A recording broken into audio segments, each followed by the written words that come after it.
Sik. Napa, Dik? Napa? Pripun, Pak? Oh, keri. Napa nih? Keri. Napa nih sing keri? Napa nih, Pak? Bokong kok keri? Ya utuh bokong. Oleh keri ku ra diuntu lho. Lanjut. Ada dekan dek.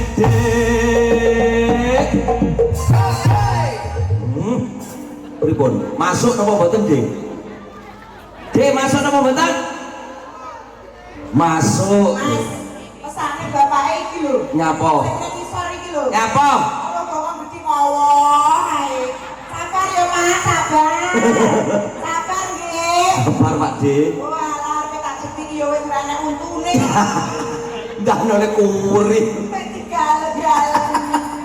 Ada dekan jantungku deg-degan nalikane aku napane orang nonton orang ewon opo bener sliramu wis pisan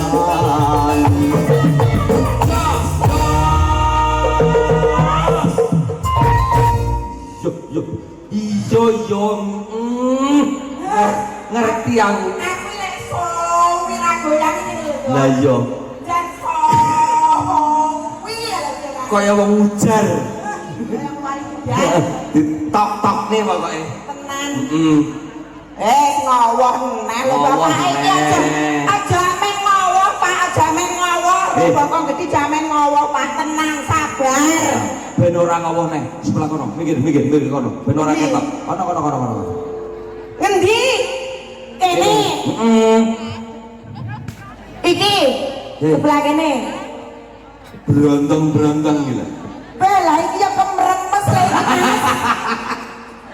Lek iki jan kemremes kaya payek karo goreng. Jajal ngatasi apa ora karo sing sakmene iki. Tapi lek iki ngarep dhewe iki kecilian. Heh? Kecilian. Sing ndi? Halaman iki jan kur kaya katen bat lek kuwi. Kayak tuh, jari ramah kayak sapar jari. Jajal digoyang ya Mas sing kene Jajal ya. goyangan. Atrapan Mas. Piye bro? Piye bro? Masuk ora? Mas, mesakne.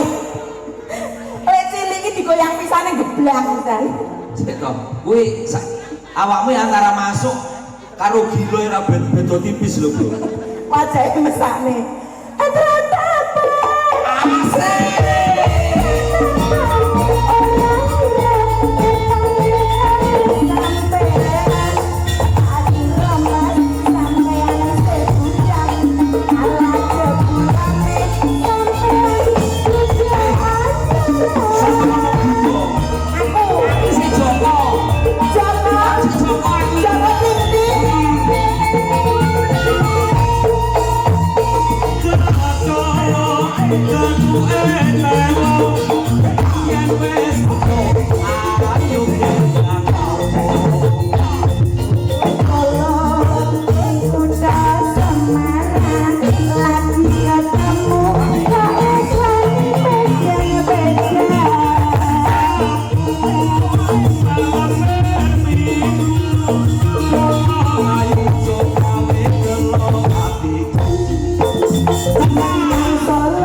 Goyo banter sih.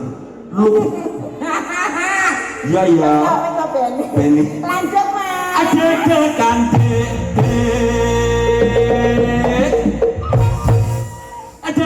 Kak.